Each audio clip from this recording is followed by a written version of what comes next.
राजधानी रांची के DIG ground में लगातार अतिक्रमण चल रहा है और हाई कोर्ट की ओर से कहा गया था कि 72 घंटे के अंदर अंदर जो रिम्स के जमीनों में जो अवैध कब्जा कर रखे हैं उनको खाली करवाने के लिए वही तहत लगातार अतिक्रमण हटाओ अभियान चलाया जा रहा है। हमारा हो हंगामा की काफ़ी विरोध प्रदर्शन की, एक तरफ आदिवासियों की बात करते हैं और दूसरी तरफ विरोध प्रदर्शन।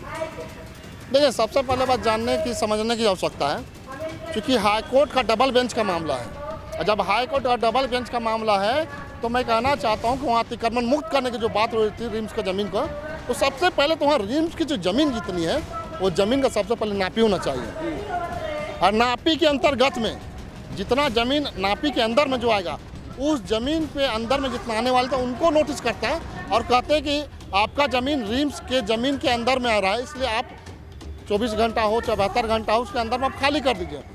तब जाके आपका एक जेन्युइन सा मतलब कहे तो सही में आपका अतिक्रमण मुक्त करने के लिए लोग सहयोग भी करते। लेकिन यहाँ तो पता ही नहीं चल रहा कि ज़मीन आपका रिम्स का है ही कितना, आपका पता ही नहीं चल रहा कि ज़मीन में आपका रिम्स का है कितना।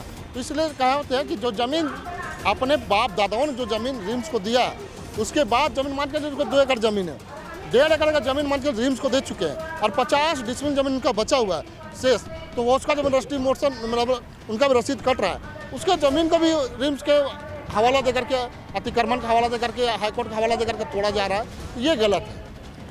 लेकिन साथ कुछ कहना चाहते हैं कि इसमें थोड़ा सा मिस्टेक हुई है।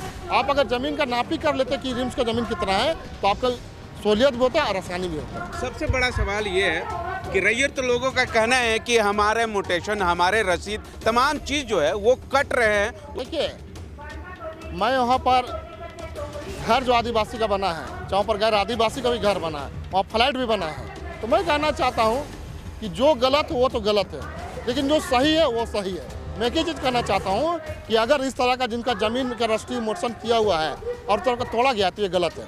इसलिए मैं पहले से मैं कहते आ रहा हूँ कि ज़मीन का सबसे पहले नापी होना चाहिए कि ज़मीन एक्चुअली में रिम्स का है कितना है, 10 एकड़ है, 20 एकड़ है, 50 एकड़ है, 100 एकड़ है। आप अगर ज़मीन का नापी कर लेते, चिन्हित कर लेते और उसके अंदर में अगर ज़मीन अतिक्रमण में था तो उसको तोड़ते तो कोई हमको लगता है इतना विरोध नहीं होता। लेकिन कहीं ना कहीं बाय मिस्टेक हुआ है रिम्स के प्रबंधक से भी। मैं इसलिए कहना चाहता हूँ कि आप सबसे पहले ज़मीन का नापी करा ले तो हमको लगता है कि इस तरह का विरोध कम हो। एकदम निश्चित रूप से होना चाहिए। जो गलत ढंग से रजिस्ट्री मोटेशन अगर कराए हैं, अगर गलत है और जो उसमें अफसर सम्मिलित है, कोई भी अफसर हो, तो उसके ऊपर अफसर मैं कहना चाहता हूँ ऐसे अफसरों के ऊपर में कार्रवाई होनी चाहिए, 100% होना ही चाहिए। तो आपने सुना कि लगातार आदिवासी लोगों का ये कहना है कि जो शुरुआती दौरान जिस वक्त घर बन रहे थे उस वक्त रिम्स प्रबंधक की ओर से या यहाँ के सीईओ की ओर से या यहाँ के जिला प्रशासन की ओर से ये सब देखना चाहिए, लेकिन क्या वजह से ये सब नहीं देख पाई। उसके बाद गरीब लोग उसमें घर बनाया, घर बनने के तहत आज वो उस घरों को तोड़ा जा रहा है।